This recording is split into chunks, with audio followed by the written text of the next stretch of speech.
ওসমান হাদি যদি সেন্সে থাকতেন, তিনি এই এভার কেয়ারের সামনে দিয়েও কোনোদিন হাঁটতেন না।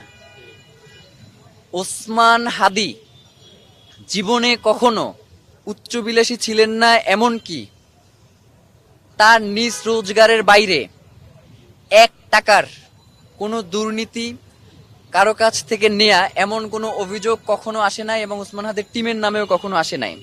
ওসমান হাদি বাংলাদেশের সকল গোয়েন্দা সংস্থা থেকে তার এই আহত হওয়ার আগেও যে সাক্ষাৎকার দিয়েছে, সেখানেও সে জানিয়েছে যে আমার টিমের বিরুদ্ধে আপনি যদি 1 টাকার কোনো দুর্নীতি, কোনো অসততার প্রমাণ করতে পারেন, তাহলে আমি ওসমান হাদি এবং আমার টিম ইনসাফের এই যে লড়াই করছি, সেই লড়াই থেকে আমরা ইস্তফা দিয়ে যাব।